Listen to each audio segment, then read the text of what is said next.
Hinihingi na ng Office of the Ombudsman ang counter-affidavit o kontrasalaysay ni na Senator Alan Peter Cayetano, Senator Robin Hood Padilla at dating Senate Sergeant-at-Arms sa Mau Aplasca patungkol sa kinakaharap ng mga ito na obstruction of justice complaint na inihain laban sa kanila sa tanggapan.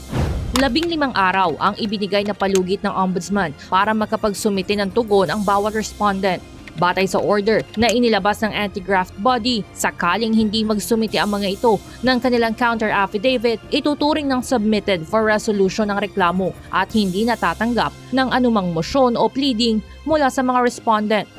Noong nakaraang June 3, nang sampahan ng grupong Tindig Pilipinas ang 3 ng reklamong obstruction of justice dahil sa umano'y partisipasyon para hindi maisilbi kay Senator Bato de la Rosa ang warrant of arrest mula sa International Criminal Court.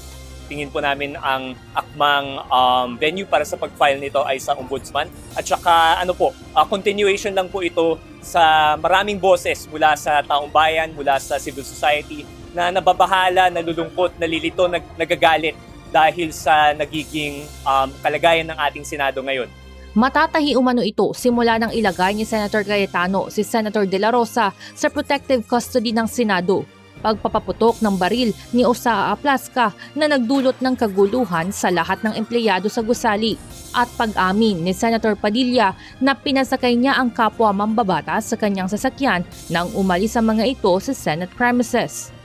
Samantala, nagpapatuloy naman ang manhunt operation ng National Bureau of Investigation sa puganting senador.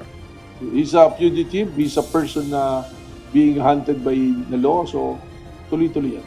And we have information every day that kung nasaan siya what, and we follow up that information.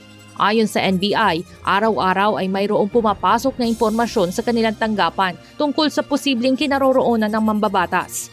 Tingin ni Attorney Melvin Matibag, nasa Pilipinas pa rin ang senador dahil mahihirapan umano itong magtago abroad.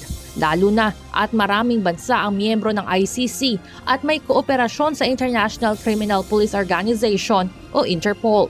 Pinaghahanap ngayon si Senator Bato de la Rosa dahil sa kasong Crimes Against Humanity matapos pangalanan ng ICC na co-perpetrator umano ni dating Pangulong Rodrigo Duterte sa War on Drugs campaign ng Duterte administration.